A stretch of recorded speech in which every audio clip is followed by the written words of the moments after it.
yellow here, against the starting bar around here. And we are not doing very well. And here, that's where in part you have your not in employment, not in education, the need. Now there is an interesting storyline that is very, very stubborn. Although South African children are in school and 98% of them are enrolled in the age group of 7 to 15, there is a persistent problem here for those few that are not in school, in the age group 7 to 18. One of those is no money for fees. The other is poor academic performance. And what is more worrying is this family commitment and the view that education is not useful. These are things that should worry the nation. Why is it that education is seen not as useful? And why is it little people who have to be in school have to be burdened with family commitments? And why is it that there is no money for attending school when education is free?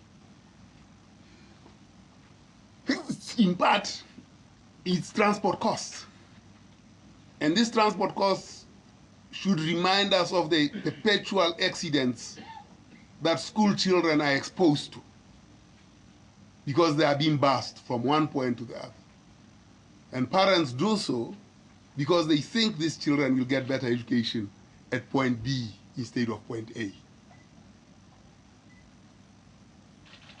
And that is a serious indictment on ourselves as society, that we expose children to rickety taxis and kumbis to try, and their only sin is to try and get education. 20 children perish in a taxi. That's a man-made accident. There's no system of transport.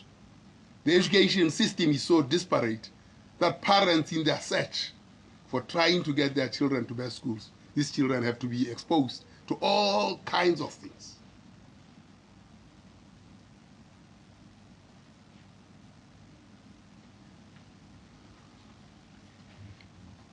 It can't augur well. Well, what is the educational attainment of these people? And of course, we can see that indeed there is progression here. There is progression over time. The question is, what is the outcome of that progression of education over time? These are questions that there is need for planning better. Education is not about a classroom and mud walls or walls and the like. It's how those children get to school, what kind of tuition they get when they are there. Why are they from the point of view of home? And what support do they get when they are home? And these numbers here are showing the difficulties that children are exposed to. So, well, in KwaZulu-Natal and Eastern Cape and the Free State and Northwest, here they say, oh, and Limpopo too.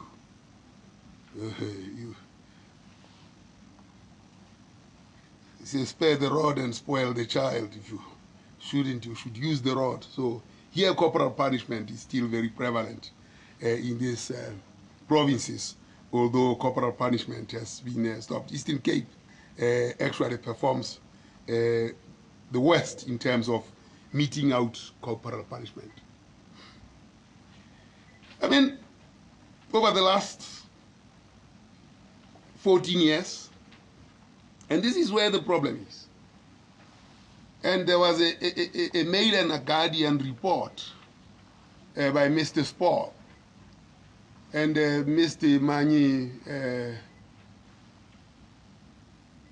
had this on his Facebook, this thing, or is it Twitter, his social media. Mr. Spall gives a true picture, but a deceptive picture.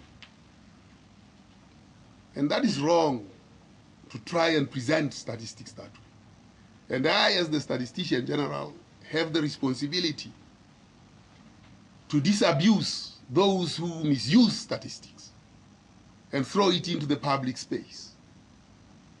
The truth, yes, of the matter is the number of graduates who are black grew from 5,000 to 50,000. That's the truth. But to juxtapose that against white graduates and the like and try and draw a comparison cannot be right.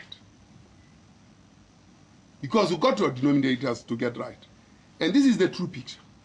The true picture is that black graduates are at a snail pace from 2.8 to 3.3 compared to the Indian graduates, which is 18% and 17.5% of the population. And this is the issue that we must be addressing. And it's probably improbable that whites will grow above this because their population structure, the number of entrants into the system will never go above this given the current fertility rates. And when numbers are given without context, it misleads.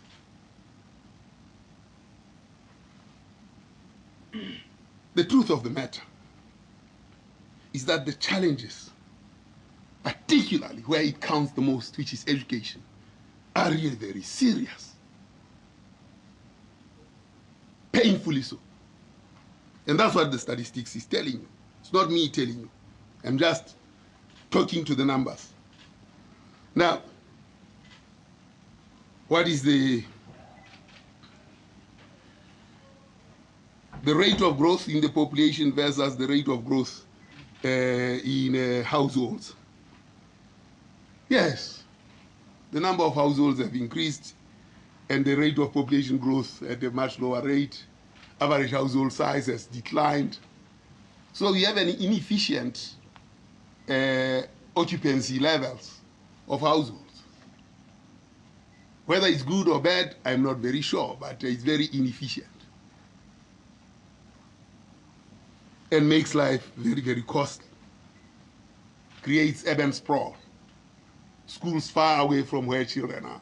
So the education theme and the household theme are very, very related and must be understood. And they have to be understood in the context of what the planning system should do. So these things are not just numbers. They will be just numbers and they will be looking at them with a lot of glee. They have to tell us a story about the efficacy or lack thereof of planning in our systems in the country. So here, population growing at 1.6%, households growing at 3.2 in the future and nearby. We'll be telling you about, of course, last year we told you what the national, what the GDP has been growing at 0.7% for the whole year. Now, your classical economists, Malthusians, will tell you that when the growth of the population is higher than the growth of the GDP, will actually face a problem. Now, if the growth of the population is 1.6, surely that growth is very low. You can't expect people to grow at less than that. Of course, we are going towards that point where we are going to have a stationary population in South Africa given the fertility rates. But when the growth of the GDP is that lackluster, you can't continue to say people are growing faster. You must actually say GDP, you better grow faster so that there is human progress. So these numbers are related. And of course, this growth, we can see there is urbanization. But in another data set where we show you spatial distribution, this urbanization creates an urban sprawl instead of densification. And the government policy is for densification. And urban sprawl, therefore, is counter what government is thinking. And therefore, it means where you put the infrastructure or intend to put the infrastructure runs counter what the actual population growth is. Now, informal and formal dwellings. Here, you can see how the informal dwellings have grown from 1.4 million to 2.3 million, almost double, or not double, 1.5 growth. And then, of course, formal dwellings have actually increased from 8 million to 13.2 million. But here is something that is very stubborn, these informal dwellings. And of course, they are clustered around specific areas, with the Gauteng having 20% of this, Western Cape almost 20%, Northwest, the mining areas, showing the burden of, or rather not the burden, the tempo of urbanization that is taking place and expressing itself and in informal settlements, where you find these children who have to go to school. So the cycle of poverty is what is the storyline that we are getting here. Therefore, and of course, we have been talking, I already raised this issue of declining household size, the average household size. In my cook with me and my girl.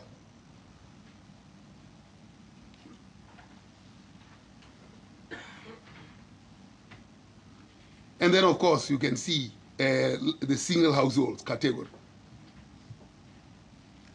That has remained so stable across time. Single person, 2.4 person household, single person household, quite substantial. I mean, at 24%. And, so we can see where the pressure points, the points of pain are in South Africa.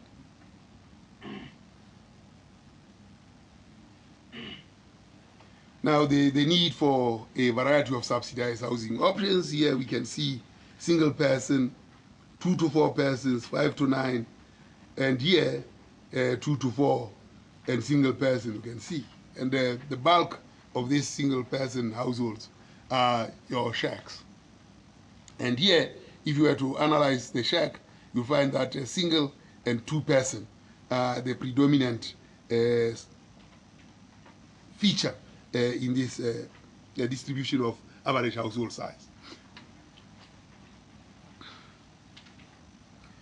Here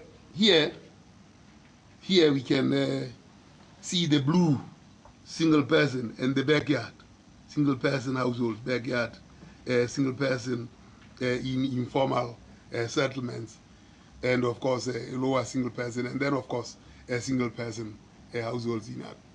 So we need to understand housing in relation to education,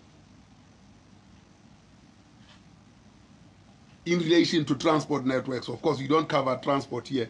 Another survey for another day tells us about transport systems. I'll need to go faster now because I only have a few minutes to present this, and I have another presentation to make. And of course, tenure system here, what is paid up and what is not paid up. And then, of course, tenure status by age of household head. What are the kinds of who are renting, who are partially owned, and who are, other. And here it's fully paid. You can see at 60, you are expected to have paid off the house. And of course, here you still either rent and the like. So we can see that a lot of, and if we look at by race, fully paid, here black, colored, quite there's about 57, and then white, the whites rent a lot. See, it's there. Blacks prefer to own, and few of them they rent. Of course, it's because they live in traditional dwellings and shack settlements.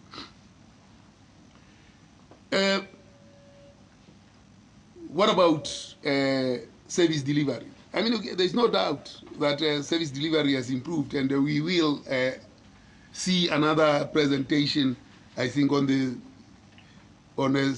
municipal, non-financial municipality reports. We will go through this, looking at it from administrative records rather than from the public, and I think the storyline will be more or less the same.